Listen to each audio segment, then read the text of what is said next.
My husband looked at me, this man I'd loved for 12 years, and laughed. Raise? He scoffed. Oh no, honey. I gave that to your sister.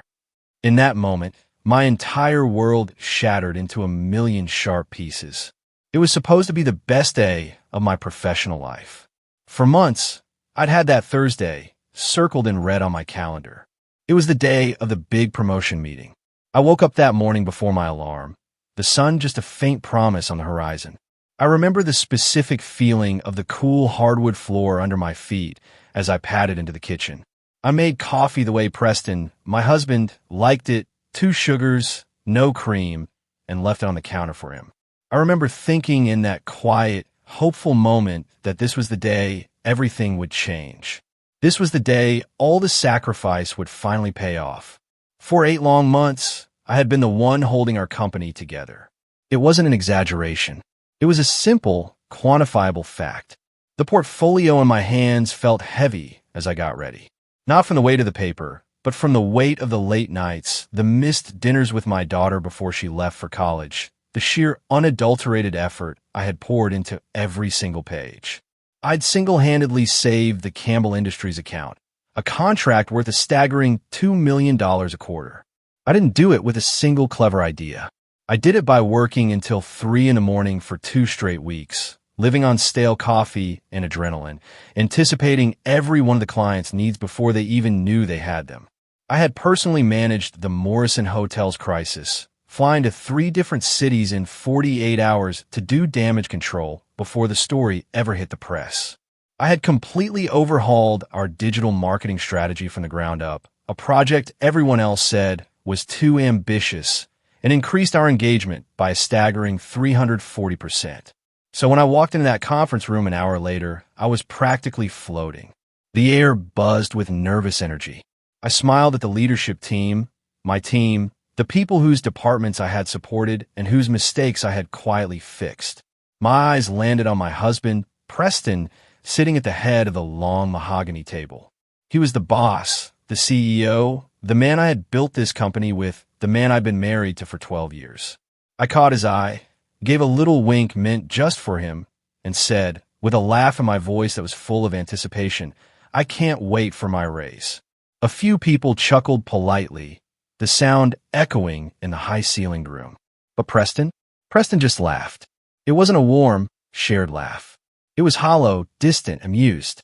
He looked up from his phone for the first time since I'd walked in, a device that seemed permanently attached to his hand these days, and the expression on his face made my chest tighten into a cold, hard knot. It wasn't pride. It wasn't approval.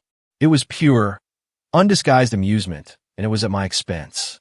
He set down his phone with a deliberate, theatrical slowness that made the air in the room feel thick and hard to breathe. Raise, he said, his voice carrying across the silent room. Oh no, Lorraine, I gave it to your sister. The fluorescent lights overhead suddenly felt too bright, too harsh, like an interrogation lamp. They illuminated every face turned toward me, a gallery of pity, discomfort, and morbid curiosity. My sister Cassidy, my younger sister, the one I had helped with her homework, the one whose first resume I had written, the one I had personally recommended for an entry-level position here 3 years ago as a favor. Bethany from HR, a woman whose children I'd babysat during a family emergency, cleared her throat. The sound was unnaturally loud. She slid a thin manila folder across the polished table. It stopped a few inches from my portfolio. Her perfectly manicured nails, a shade of pale pink I'd complimented just last week, tapped against the cover twice. You weren't even considered for the position, Lorraine, she said, her gaze fixed on a point somewhere over my left shoulder. The decision was made last week.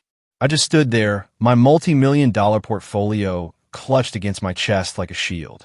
It felt useless now, a mockery of all my hard work. And at that exact moment, as if on cue in some horribly written play, the heavy glass doors of the conference room swung open and in walked Cassidy. She was wearing a brand new, blood-red power suit, the kind of suit you wear when you want to make a statement, when you want to draw blood. She caught my eye as she walked towards the empty high-backed leather chair next to Preston, the luxury seat, as we used to joke, the one reserved for the director of strategic marketing. My chair.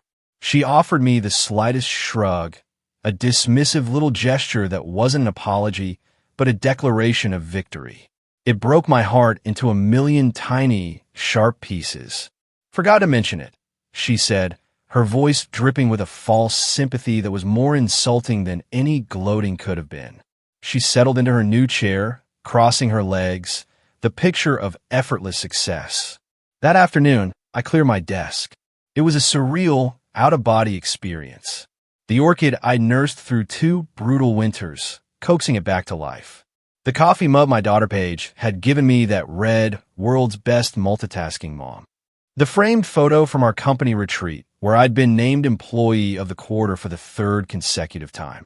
A photo where Preston was standing beside me, his arm around my shoulders, beaming with pride. Or so I had thought. I packed them all into a sad brown cardboard box. But what I did afterward, what I began to plan in the ashes of that humiliation, nobody, least of all them, saw it coming. The drive home was a blur of traffic lights and familiar turns that my body made without any input from my brain. 17 minutes. That's all it took to travel from the center of my professional universe to the ruins of my personal one. Each landmark, the bakery on the corner, the old oak tree in the park, seemed to mock me, relics from a life that had ceased to exist the moment Preston uttered those words. Our house, the one we'd poured our life savings into, the one in that beautiful tree-lined neighborhood in Portland where we were supposed to grow old together, it felt like a stranger's house. The air inside was stale and silent. The kitchen, with its dated countertops and peeling linoleum, still needed renovating. We'd been putting it off, waiting for this very promotion, for the substantial salary increase that would come with it. Now I realized with a bitter pang, it would stay exactly as it was, a monument to a future that would never happen. I set the box of my office life on the dining room table, the thud echoing in the silence. For a moment, I just stood there staring at it. My entire career, my identity for the last 12 years, reduced to a cardboard box. A strange, cold calm washed over me. It was the calm of shock, the kind of numbness that precedes a world of pain. My eyes drifted towards the open door of Preston's home office. And there it was, lying on top of a stack of papers on his desk, as casual as a grocery list, the Campbell Industries contract. My feet moved before my mind did, carrying me across the room as if in a dream. I picked it up. The margins were filled with notes, but it wasn't Preston's angular, hurried scrawl. These were looping, careful, almost childishly rounded letters. Cassidy's handwriting. I saw dates scrolled next to some of the notes going back 6 weeks. 6 weeks. Strategy notes about customer engagement approaches I developed. Client relationship details I'd painstakingly built over years. It was all there. My intellectual property being dissected and claimed by my own sister under my own roof. The casual, breathtaking cruelty of it stole the air from my lungs. For the past month, while I'd been a bundle of nerves and excitement, practicing my promotion presentation in the shower, calculating how the pay raise would finally let us fix the leaking roof and maybe even take a real vacation, my husband had been secretly training my replacement. My sister. He had sat across from me at this very dining table, listening to me rehearse my talking points, nodding encouragingly. "That's a strong opening, Lorraine," he'd said. He looked over my portfolio layout, suggesting a different font. "This is brilliant, honey. They're going to be blown away." He had made love to me just last night, holding me in his arms without ever once mentioning that the next day he was going to publicly execute my career. The front door opened at 6:47 p.m. Preston's usual time. His keys hit the ceramic bowl by the entrance with their familiar, cheerful clink, a sound I used to love. His footsteps moved through the foyer, paused for a beat as he surely saw my box on the dining table, then continued into the kitchen. I was standing there holding a chef's knife, a half-chopped bell pepper on the cutting board in front of me. The motion was automatic, a phantom limb of a normal life. "Hey," he said, loosening his tie as he walked past me. "What for dinner?" The absolute, stunning normality of the question made my hand tighten on the knife. He moved behind me to get a beer from the refrigerator, his cologne filling the small space between us. The same expensive cologne I bought him for Christmas, Selected because it smelled like confidence and success. Now it smelled like lies. Preston, I said, setting the knife down very carefully on the counter. I turned to face him. We need to talk about today. He popped the beer cap against the granite countertop, a habit I'd asked him 100 times to stop because it left little marks. He took a long, slow drink, his eyes avoiding mine. What about today? He asked, his voice deliberately casual. The promotion? I said, my own voice trembling slightly. Cassidy, the fact that you've been handing my work over to her for weeks while I prepared a presentation you knew was utterly pointless. He let out a long, weary sigh, the kind he always used when he was about to explain to me why my feelings were irrational. Lorraine, I told you the board had concerns about appearances. It's a conflict of interest. A husband promoting his wife, it just doesn't look good, especially with the Fletcher acquisition coming up. The Fletcher acquisition? I stared at him, incredulous.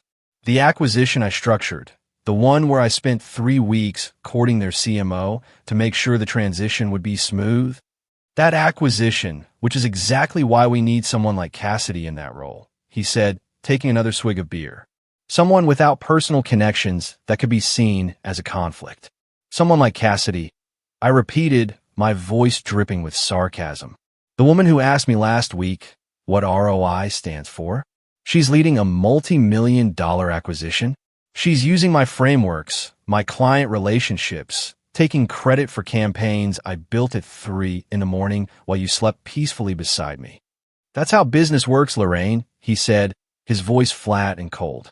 There was no apology in his eyes, no flicker of guilt, just the cold, hard wall of his decision. You knew there would be complicated situations when we got married. Just then, the doorbell rang, sharp, intrusive. It made us both jump. It rang again, followed by a series of quick, impatient knocks. I'll get it, I said, my voice barely a whisper. I needed to escape the suffocating air in that kitchen. I walked to the front door and pulled it open, expecting a package, a delivery, a neighbor, anyone but the person standing on my porch. It was Cassidy. She'd changed out of her red power suit and was now in a ridiculously expensive set of yoga clothes that probably cost more than my first car. Her smile was different now, brighter, more genuine, like we were just two sisters, best friends about to go grab coffee. Hi, Lorraine. Hope I'm not interrupting dinner, she chirped, her eyes flicking past me into the house. Behind me, I heard Preston's footsteps approaching. Cassidy, what are you doing here? You left this at the office, she said, pulling his personal laptop from an oversized designer purse. She wasn't talking to me. She was talking to him. You said you needed it for the Fletcher presentation tomorrow morning. She handed him the laptop. Their fingers brushed in the exchange. It was a small, insignificant gesture, but it was practiced. Familiar. Intimate. My stomach turned over. Thanks, he said, his voice a little too tight. I completely forgot. No problem, she said, her gaze finally settling on me. About tomorrow's presentation, should I use Lorraine's deck as a starting point or just create something fresh? Create something fresh, Preston said without a moment's hesitation. We need a new perspective. Her attention shifted to me fully then, her face a perfect mask of corporate sympathy. Lorraine, I'm really, truly sorry about today. I know it must have been unexpected, but I'm sure you understand deep down that it's what's best for everyone. The perfectly chosen, meaningless, soul-crushing words. I just smiled, the same polished, professional smile I had perfected in 1,000 hostile meetings. Of course, Cassidy, I said, my voice perfectly, terrifyingly even. I understand perfectly. After she left, a trail of expensive perfume lingering in the air, Preston closed the door and turned to me, a look of strained reasonableness on his face. See? She's just trying to be professional about this whole thing. Professional? I repeated the word, tasting like poison in my mouth. Is that what we're calling showing up at my house and revealing workout clothes to deliver a laptop you could have easily survived without until tomorrow? Don't make this something it's not, he warned, his voice low. But I was already walking away, heading upstairs. In our walk-in closet, I pulled down my large suitcase, the one we bought for our honeymoon in Maui 12 years ago. I opened it on the bed. Preston appeared in the doorway, his forgotten beer still in his hand. "What are you doing?" "Getting some space," I said, pulling sweaters from a drawer and folding them with numb precision. "Lorraine, don't be dramatic," he sighed. "It's just a job." I paused, holding a soft cashmere sweater Paige had given me for Christmas. I turned to face him, my eyes finally meeting his. "You're right," I said, my voice dangerously quiet. "It's just a job. And this is just a marriage where my husband orchestrates my professional humiliation. And that was just my sister stopping by our house after dark. Nothing dramatic about that at all." He stood there watching me as I packed up 12 years of my life. He didn't say a word to stop me. He just watched. And in his silence, I heard everything I needed to know. That night, I didn't just pack a suitcase. I packed a grudge. And in the sterile quiet of my sister Beverly's guest room, I started making a plan. Just before I fell into a restless sleep, I checked my banking app. A cold dread washed over me. The joint savings account, the one containing the bulk of our liquid assets, had a balance of 0. He had transferred everything out. And then I saw the email notification from a bank. Subject: account closure request processed. He hadn't just pushed me out of the company. He had locked me out of my own life. My first night of exile was spent at my older sister Beverly's house. She opened the door, took one look at my face and the suitcase in my hand, and simply pulled me into a fierce hug. She didn't ask questions, just led me to her guest room, a quiet, peaceful space that felt like a sanctuary. But sleep wouldn't come. I lay on the clean, crisp sheets, staring at the unfamiliar ceiling, the full weight of my new reality crashing down on me. I had no job. My marriage was a lie. My own sister had orchestrated my downfall. And now I had no money. Preston had been methodical. He hadn't just blindsided me. He had financially crippled me. The next morning, driven by a desperate, foolish hope, I did the one thing I thought I could still count on. I called my parents. I just needed to hear my mother's voice, to be told that this was all a terrible mistake, that they were on my side. "Mom," I said, my voice cracking, betraying the composure I was trying to maintain. "Something terrible happened." I laid it all out in a torrent of choked words. The meeting, Preston's coldness, Cassidy's smug smile, the years of my work just handed over like a party favor. I told her about the frozen bank account, the feeling of absolute devastation. I waited for the explosion of maternal rage on my behalf, for the sympathy, for the promise that she and Dad would be on the next flight out to Portland. Instead, there was a long, heavy silence on the other end of the line. A silence so profound I thought the call had dropped. "Lorraine," my mother finally said, her voice strained and thin. "Are you absolutely sure you're not overreacting?" The blood drained from my face. I felt dizzy. "Overreacting, Mom?" He gave my job to Cassidy in front of the entire leadership team. He locked me out of our savings. "Well," she said, and I could hear the faint, rumbling murmur of my father in the background coaching her. "Preston is a very successful man, a CEO. He's under a lot of pressure. He must have his reasons. And Cassidy, she's always looked up to you so much. Maybe you should see this as a chance for you to mentor her, to guide her." I couldn't form words. My throat closed up. "Mentor her, Mom? She conspired with my husband to steal my career. They're having an affair." The words tumbled out before I could stop them. "Now, Lorraine, don't use such dramatic, ugly language," my mother chided, her voice turning sharp. "You have no proof of that. You've always been so ambitious, so intense. It could be a lot for a man to handle. Maybe this is a sign you should slow down. Focus on being a wife. Cassidy is just better at, well, at being supportive. She knows how to make a man like Preston feel important. Perhaps you should learn a little from your sister. Know how to be softer, more agreeable with your husband." I hung up the phone without saying goodbye. It felt like I'd been slapped harder than any physical blow. It wasn't just a betrayal from my husband and my sister anymore. It was from my own parents. They had chosen a side, and it wasn't mine. They had always favored Cassidy, the pretty, charming one, while I was the serious, driven one. I see now that my success hadn't made them proud. It had made them uncomfortable. It had highlighted everything Cassidy wasn't. That night, huddled in the safety of Beverly's guest room, I realized I was utterly, completely alone. The despair was a physical thing, a heavy blanket threatening to suffocate me. I cried until I had no tears left, until my body was just a hollowed-out shell of exhaustion and grief. This was rock bottom. This was the point where you either shatter completely or you start to piece yourself back together into something harder, something sharper. And as the first gray light of dawn filtered through the window, a different feeling began to stir in the pit of my stomach, overriding the grief. It was rage, a cold, hard, clarifying rage. A rage that burned away the tears and left behind a core of pure, unadulterated steel.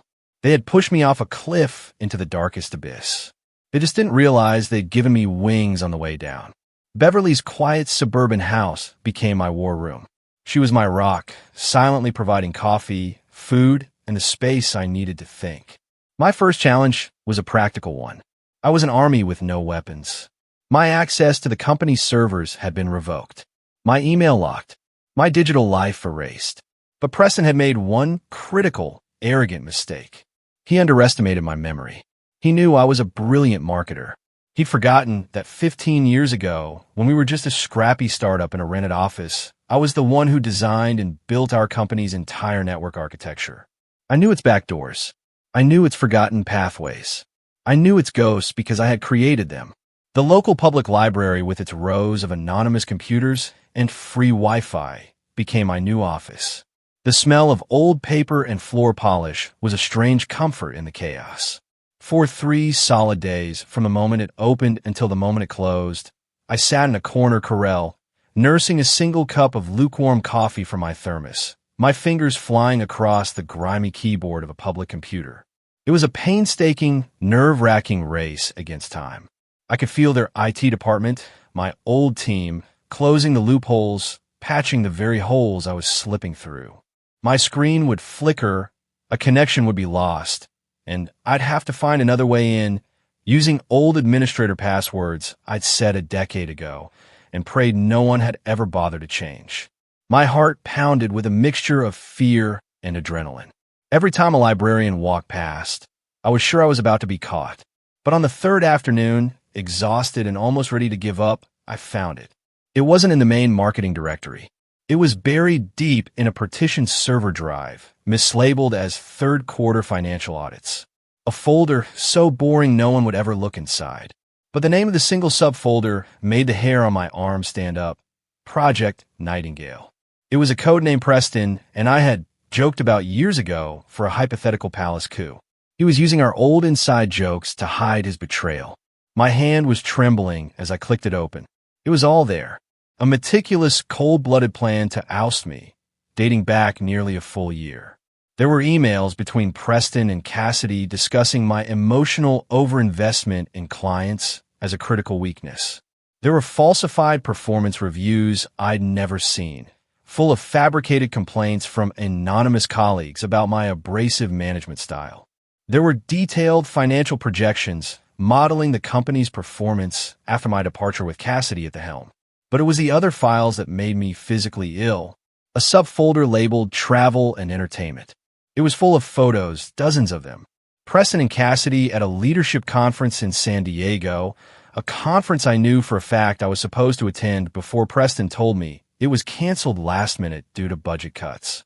They were on the beach laughing, his arm draped possessively around her bare shoulders.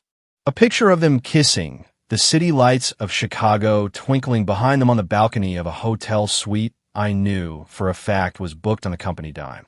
Receipts for dinners at restaurants that cost more than my monthly car payment. For jewelry. For weekend getaways. All meticulously filed under Client Entertainment. The download bar crept across the screen, agonizingly slow. 98%. 99%. My entire body was tense.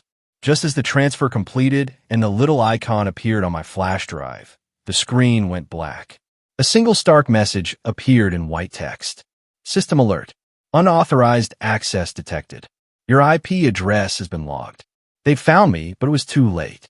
I calmly pulled the cheap USB drive from the port. On that tiny piece of plastic, tucked safely into the pocket of my jeans, I held their entire conspiracy. I walked out of that library, not as a victim, but as a hunter with a pocket full of ammunition. Preston and Cassidy didn't just fire me. They set out to salt the earth so nothing could ever grow there again. The whisper started almost immediately, a coordinated and vicious smear campaign. I heard them through the grapevine, through the sudden, awkward silence when I called former colleagues, through the job interviews that were inexplicably canceled at the last minute. Did you hear about Lorraine? They said she was fired for gross incompetence. Couldn't handle the pressure. No, I heard she was caught padding her expense reports. Apparently, it was thousands of dollars. Someone I trust told me she was having an affair with the CEO of the Campbell account. And when Preston found out, he had to let her go to save the contract. It was diabolical in its precision. They weren't just attacking my work. They were attacking my character, my integrity, the professional reputation I had spent 15 years building with honesty and hard work was being systematically dismantled. Lie by lie, I sent out dozens of resumes. I was overqualified for most of the positions, yet my phone remained silent. The few interviews I did get were tense and strange. The interviewers would look at my stellar resume, then look at me with a kind of pitying suspicion. I was radioactive. The lowest point came when I reached out to Mark, a senior manager I had personally mentored for 5 years. We'd been friends. I'd gone to his wedding, celebrated the birth of his first child. I had championed him, pushed for his last 2 promotions. I called him, my voice stripped of all pride, simply asking if he could act as a professional reference, if he could just speak to my work ethic and character. There was a long, uncomfortable pause.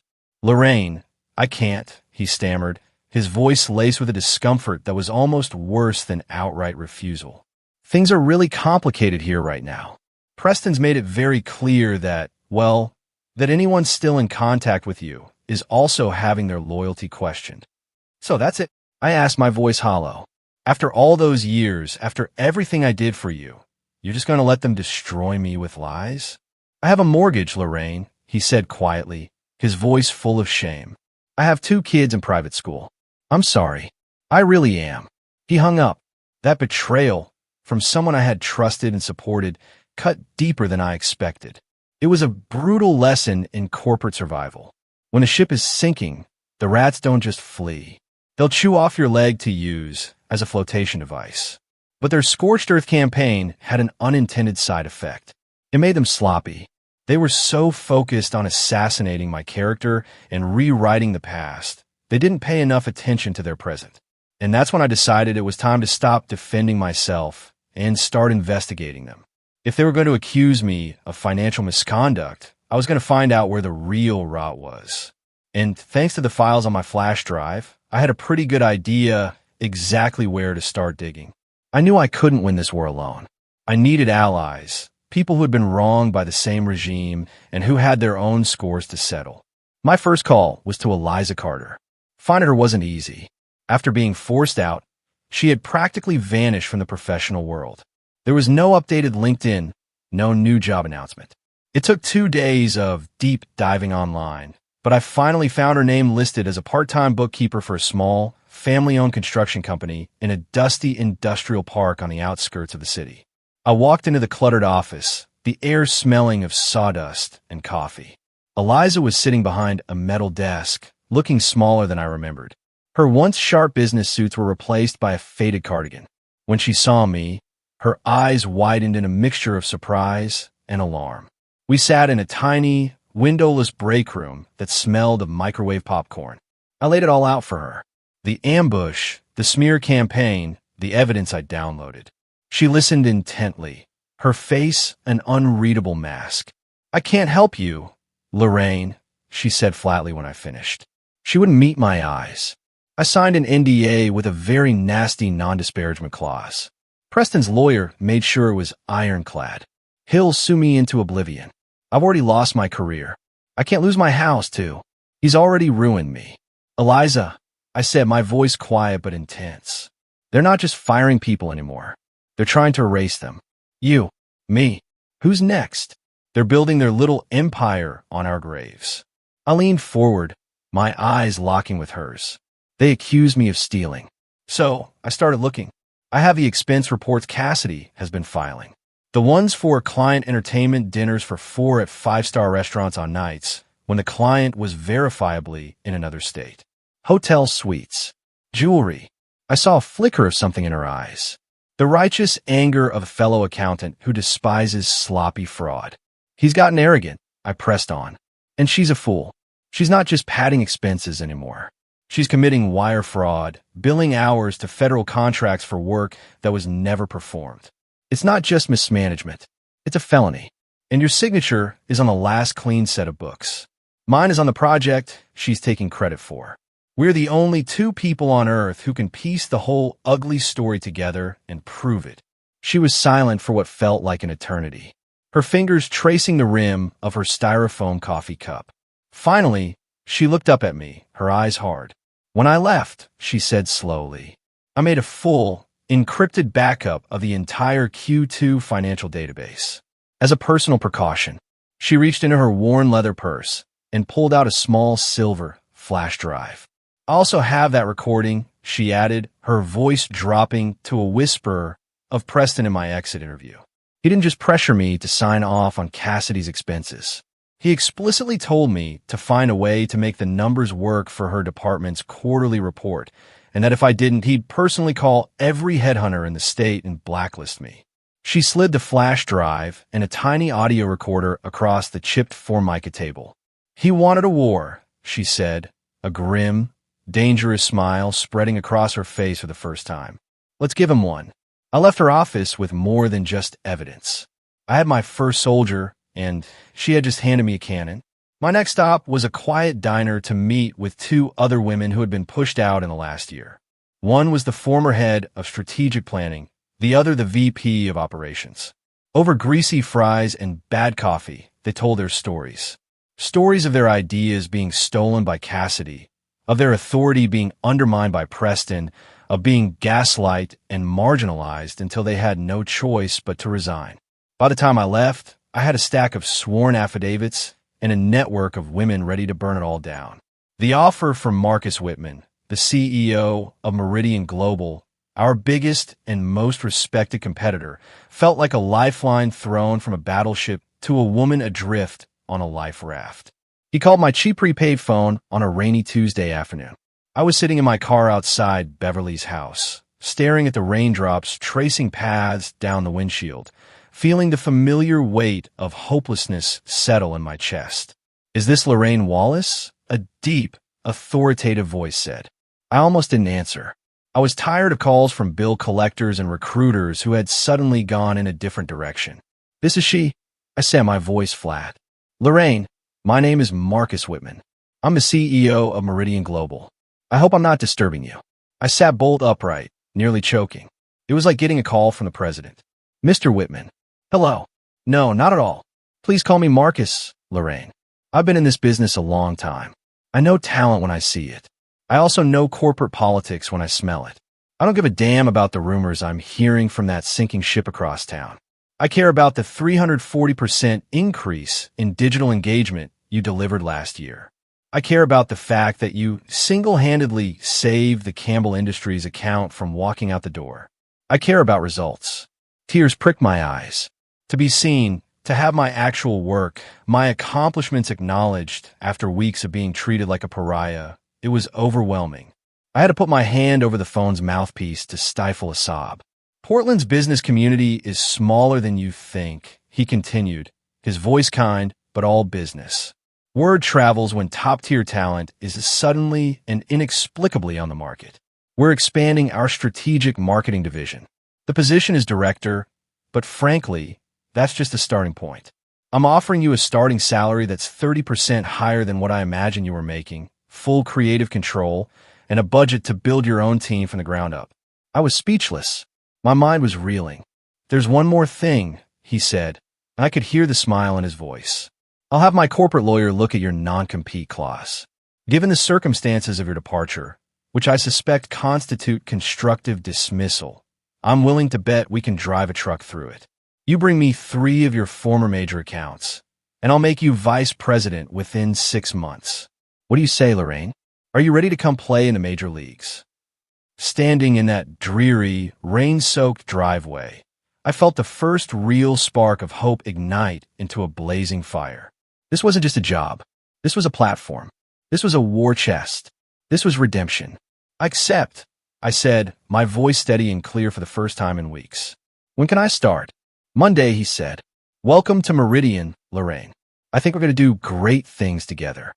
I ended the call and let out a breath I didn't realize I'd been holding for a month. The game had just changed. I was no longer a desperate, unemployed woman fighting for scraps. I was the incoming director at Meridian Global, and I had an army to build. My next call was to my daughter, Paige. I had tried to shield her from the worst of it, feeding her vague assurances that I was just taking a break. But I needed her now, not just for her emotional support, but for her skills. Mom, you sound different, she said, her voice sharp with perception after I told her the news. You sound like you again. I have a fight on my hands, sweetheart. A big one. And I need your help. Anything, she said without a moment's hesitation. Paige was a computer science major, a digital native who was brilliant and tech-savvy in ways I could only pretend to be. That night, over a long, encrypted video call, she became my technical advisor. She walked me through setting up multi-layered security for all my evidence, creating a dead man switch that would release the files to a journalist if anything happened to me. If you're going to war, Mom, you need to protect your communications and your assets, she said, her young face set with a grim determination that mirrored my own. Then she hesitated. Mom, I always knew something was weird with Aunt Cassidy. The way she'd laugh too loud at Dad's jokes. The way she always had to be the center of attention. Last Thanksgiving, she called and prayed right in front of everyone. I wanted to throw the entire bowl of cranberry sauce at her head. Why didn't you say anything? I asked softly. Because you seemed happy, she said, her voice small. And I thought maybe I was just being a jealous teenager. She looked up, her eyes meeting mine through the screen. But this isn't imagination, is it? No, baby, I said, my heart aching for the innocence she had lost. It's not. I now had my most important ally. The Wallace women were officially going to war. With a new job secured and my evidence safely encrypted and backed up in 3 separate locations. Thanks to Paige, it was time to move from defense to offense. Preston and Cassidy thought they were fighting a ghost. They had no idea I was about to bring the whole haunted house down on top of them.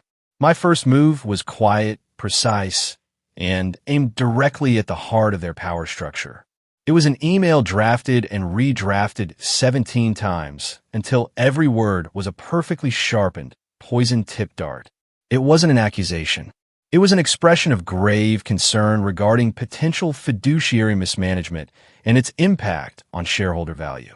I sent it from a secure, anonymous email address to a single, very carefully chosen recipient, Sterling Hayes, the longest-serving member of the board, a notorious stickler for ethics, and a man who personally despised Preston's flashy, corner-cutting style.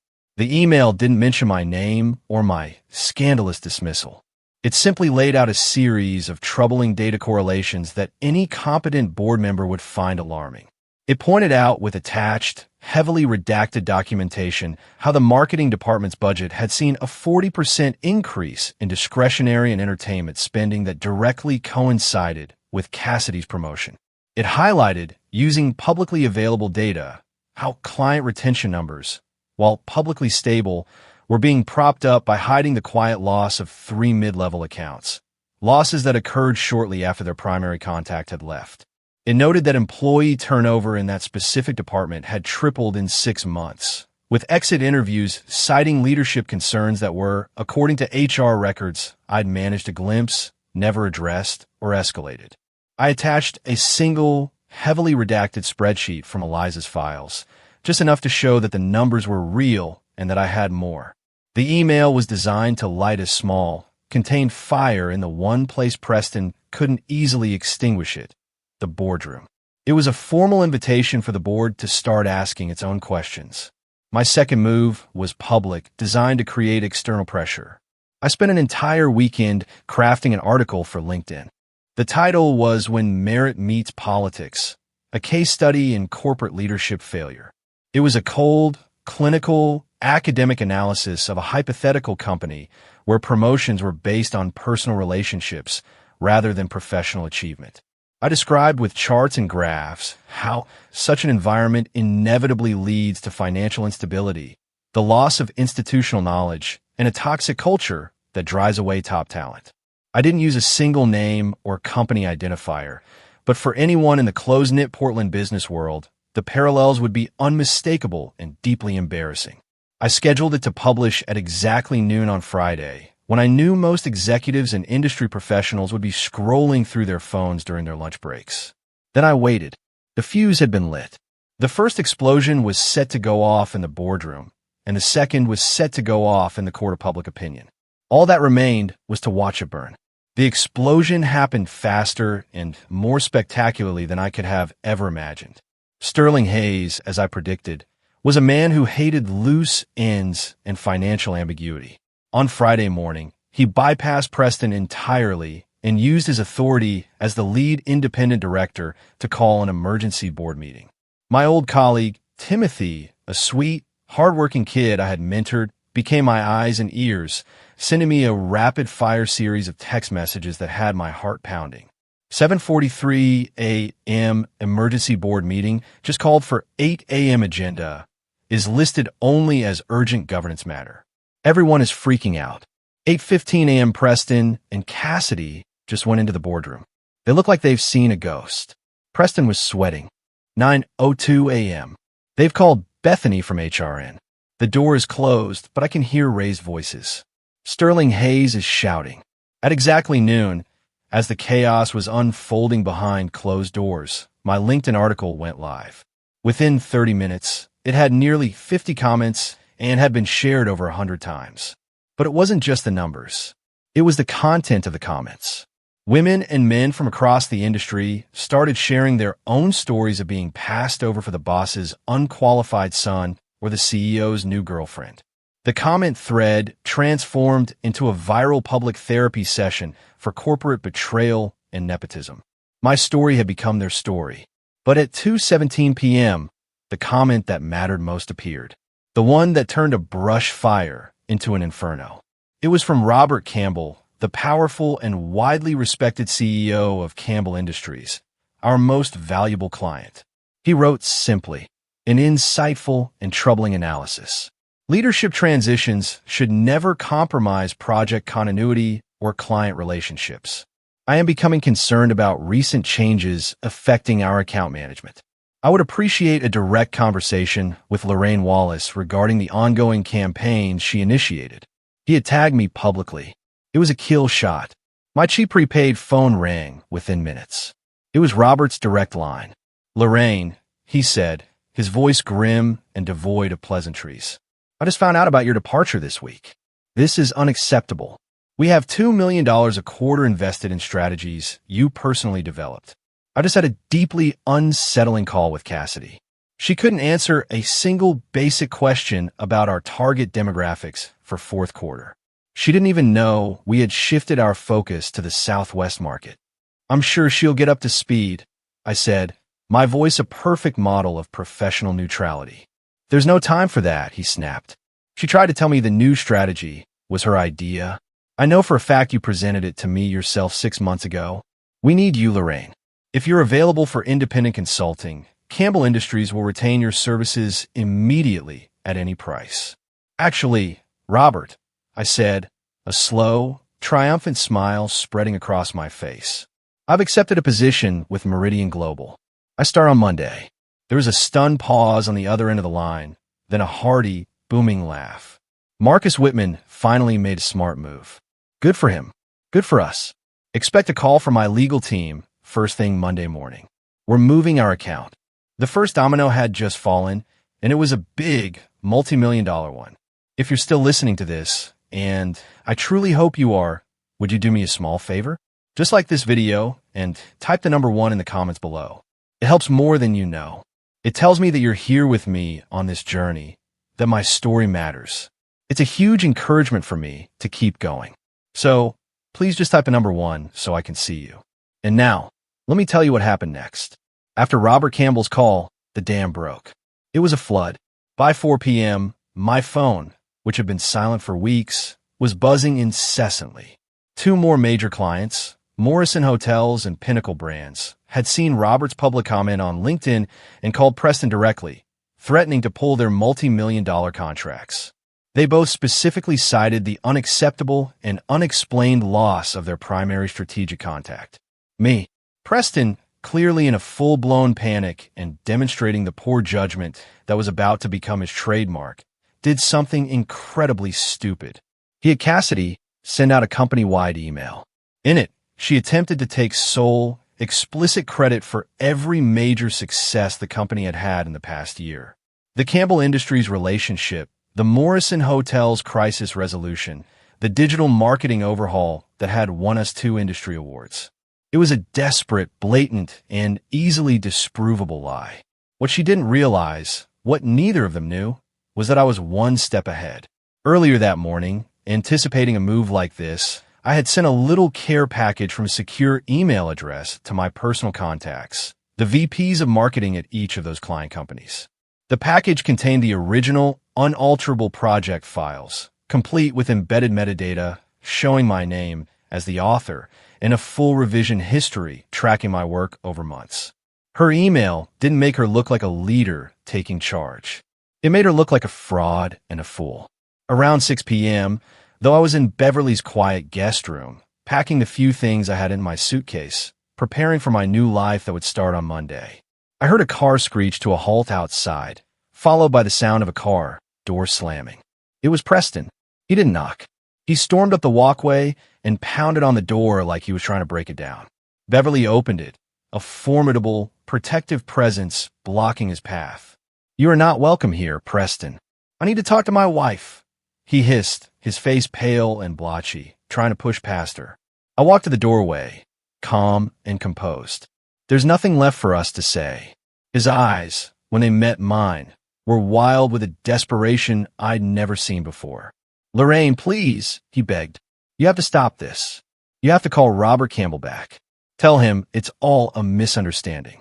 You're destroying everything we built." "No, Preston," I said, my voice as cold and hard as steel. "I'm not destroying what we built. I'm watching you destroy what you and my sister stole." He flinched as if I'd physically slapped him. "That's not fair," he whimpered. "Fair." I laughed, a bitter, sharp sound that held no humor. "You want to talk about fair? Was it fair when you humiliated me in front of my colleagues? Was it fair when you conspired with my own sister to ruin my career and my reputation? Was it fair when you locked me out of my own bank account and left me with nothing, not even enough for a proper divorce lawyer?" He actually had the gall to look shocked, as if this thought had never occurred to him. "That was Cassidy's idea," he blurted out, his voice rising in panic. She said, "If we didn't cut you off financially, you try to fight back, try to take half of everything." She was just trying to protect the company. The ease with which he threw her under the bus was sickeningly predictable. He wasn't a king. He was just a coward who had briefly worn a crown. "She is not some random girlfriend, Preston. She is my sister." I spat the words at him. "And you? You're my husband. Or at least you were." "Lorraine, please," he begged, his voice cracking, all pretense of power gone. He was just a scared little man watching his world crumble. "I'll give you the promotion. I'll give you a 50% raise right now. I'll fire Cassidy tomorrow morning. We can fix this. We could go back to how it was." I just looked at him, at this pathetic, broken man groveling on my sister's doorstep. And I felt nothing. The love was gone. The anger had cooled. And all that was left was a vast, empty pity. "It's too late," I said softly, but with absolute finality. "I've already accepted a position at Meridian Global and Campbell Industries, Morrison Hotels, and Pinnacle Brands. They're coming with me." I took a step back from the door, a silent dismissal. "You should probably go home and talk to your lawyer, Preston. I have a feeling you're going to need one." Beverly, without a word, closed the door gently, but firmly in his face. The war wasn't over, but I had just won the decisive battle. Monday morning at Meridian Global felt like stepping through a portal into a different universe. The building itself was a statement, gleaming glass and steel that soared into the Portland sky, a testament to success built on competence, not connections. The lobby was filled with light and the quiet hum of purposeful activity. My new office was a corner suite on the 22nd floor with floor-to-ceiling windows that looked out over the entire city. On clear days, you could see the majestic, snow-capped peak of Mount Hood. It was a view that promised perspective. On the expansive mahogany desk sat a simple, elegant nameplate. Lorraine Wallace, Director of Strategic Marketing.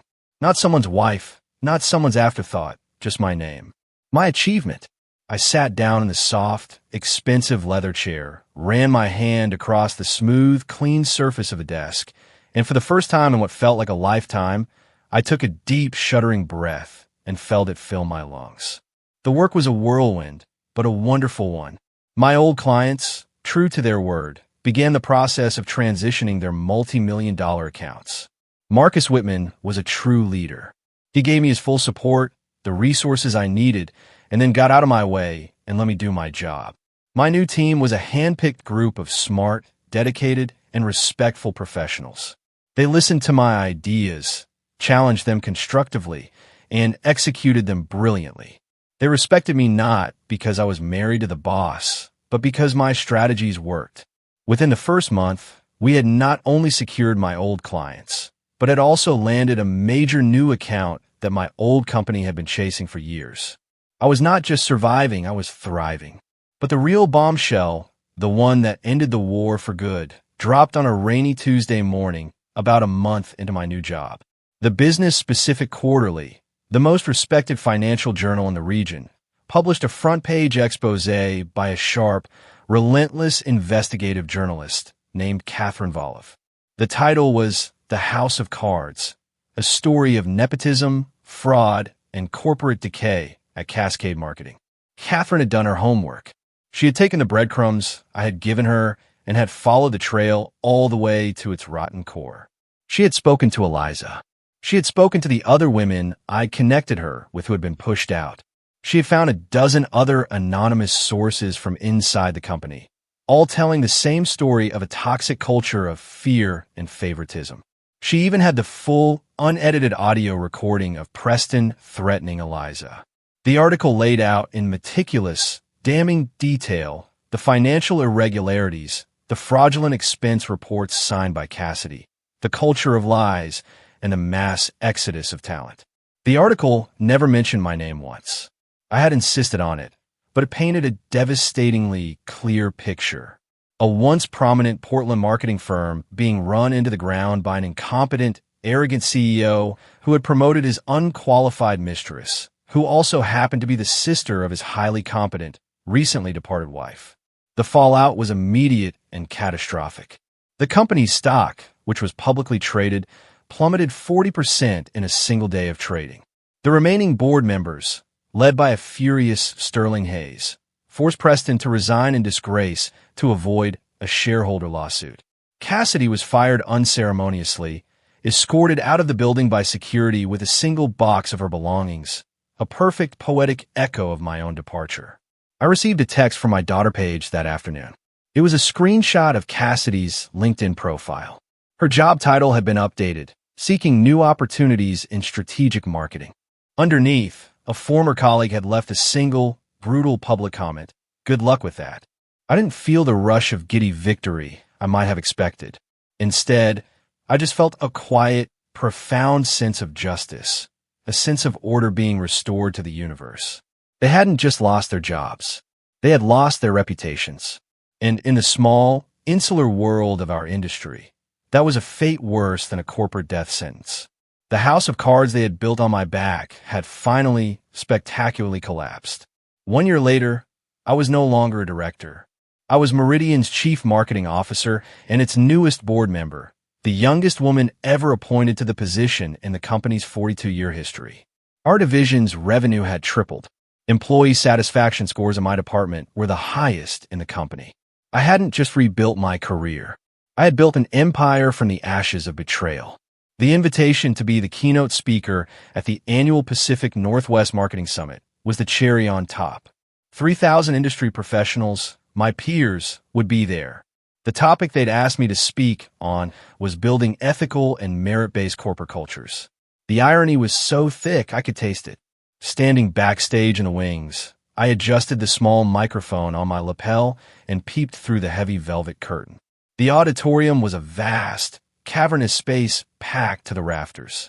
And then I saw him, 7 rows back on the aisle. Preston. He looked diminished. That was the only word for it. His once perfectly tailored suit now hung loosely on a frame that had lost a lot of weight. His hair was more gray than I remembered, and his posture was stooped, carrying the invisible weight of failure. He wasn't the powerful, arrogant CEO anymore.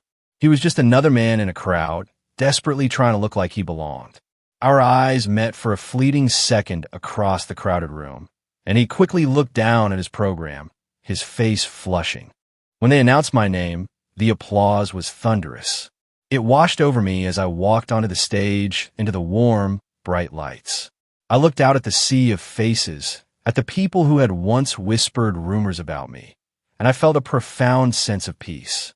2 years ago, I began, my voice steady and clear, carrying to the furthest corners of the room. I believed that hard work guaranteed recognition. I believed that excellence would always triumph over politics. I believed that the people closest to us, our family, would be the ones to champion our success rather than steal it. I paused, letting the words hang in the air, letting the weight of them settle. I was wrong, and that painful, public lesson taught me something invaluable. Meritocracy isn't something that just happens naturally. It's something we have to build, protect, and defend fiercely every single day. For 45 minutes, I laid out my blueprint for success. I shared case studies from Meridian's incredible growth. I talked about creating environments of psychological safety. I spoke about the tangible, bottom-line value of integrity. I never mentioned his name. I never mentioned his company. I didn't have to. Everyone in that room knew the story behind the story. The standing ovation lasted 4 full minutes. As I walked off stage, my heart soaring, my phone buzzed in my pocket. It was a text from an unknown number. From him. Lorraine, please. 5 minutes. I just need to explain, to apologize. I looked at the message for a long moment. Then I deleted it without responding. There was nothing left to explain. There was nothing left to apologize for. He was part of my history, not my destiny. A few weeks later, Marcus Whitman called me into his office. Lorraine, he said, a strange, knowing smile on his face. I have an unusual situation. We've been approached about an acquisition. He pushed a thick folder across his desk. The name on the tab was Cascade Marketing, Preston's old company, or what was left of it. After he was ousted, the company had entered a death spiral. They were now bankrupt, desperate for a buyer to absorb their few remaining assets and massive debt before liquidation.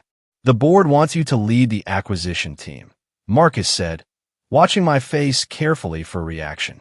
You know their client list and their liabilities better than anyone.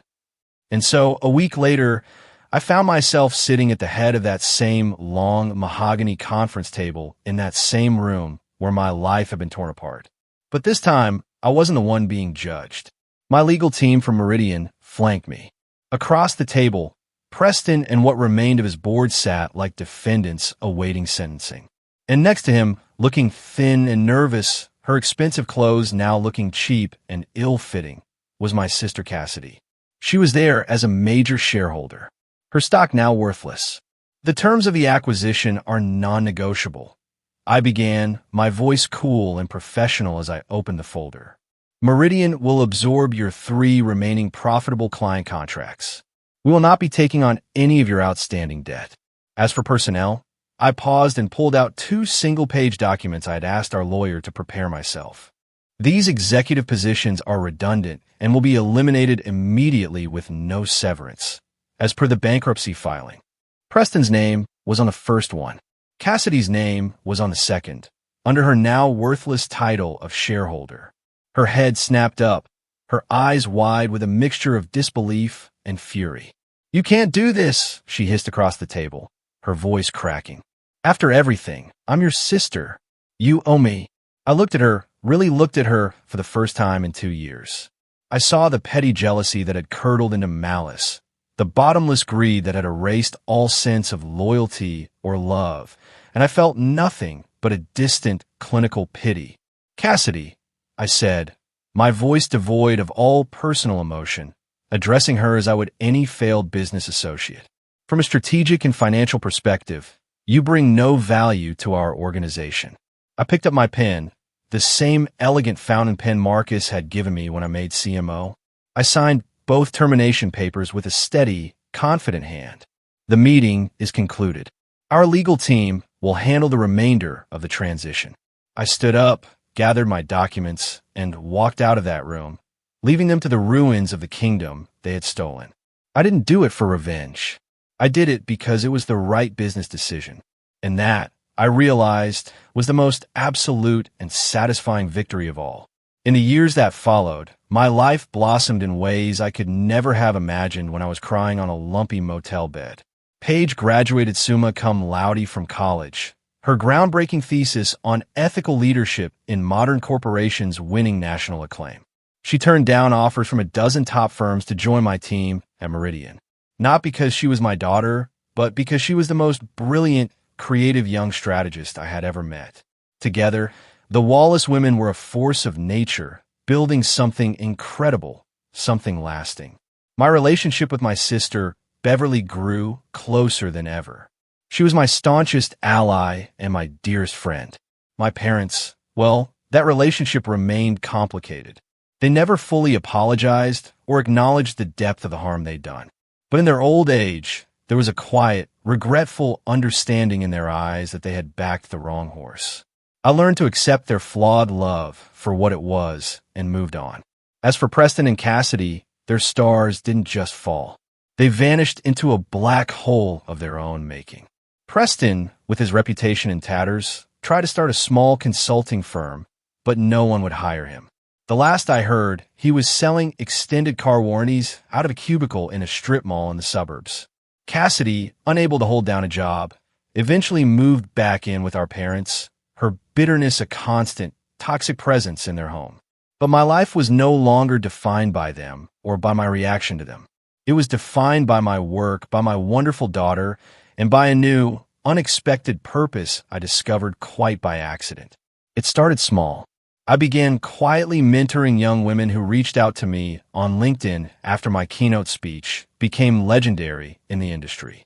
Women who were stuck in toxic work environments, who were being gaslighted, whose ideas were being stolen, who were being told they were too emotional or too ambitious. I'd listen to their stories, which were all variations on my own.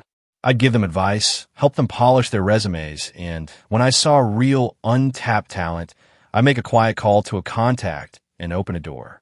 It grew into something bigger, something more meaningful than any marketing campaign. I used a significant portion of my now substantial earnings and stock options to establish the Wallace Foundation, a nonprofit dedicated to providing free legal aid, career coaching, and networking support for women facing workplace discrimination and harassment. We helped women fight illegal NDAs, negotiate fair severance packages that allowed them to land on their feet, and find new jobs in companies that would value them. One evening, I was at a fundraiser for the foundation. The room was buzzing with the energy of hundreds of women, lawyers, doctors, artists, executives, all of whom had been touched by our work in some way. A young woman came up to me, her eyes shining with unshed tears. Her name was Grace. We had helped her leave an emotionally abusive boss a year prior, and now she was a rising star, a VP at a major tech firm. "You don't just give advice, Lorraine," she said, grabbing my hand, her grip surprisingly strong. "You give people their power back. You don't just open doors. You teach us how to build our own. You changed my life." Looking at her, at all the powerful, resilient women in that room whose lives we had touched, I finally understood. The betrayal, the pain, the public humiliation. It wasn't the end of my story. It was the crucible that had forged me into the woman I was always meant to become. My true legacy wasn't the titles on my business card or the numbers on my balance sheet. It was this. It was the ever-widening circle of women helping other women, turning their pain into purpose, their scars into strength. Preston and Cassidy had tried to bury me deep in the cold, dark earth. They never imagined that they weren't at a funeral. They were at a planting. Thank you so much for listening to my story. If it resonated with you in any way, If you've ever felt overlooked, underestimated, or betrayed, please know that you are not alone. And know that your greatest strength is often forged in your deepest pain. I'd be honored if you would share your own thoughts or a piece of your own story in the comments below. I read every single one, and they give me strength. Take care of yourselves and each other.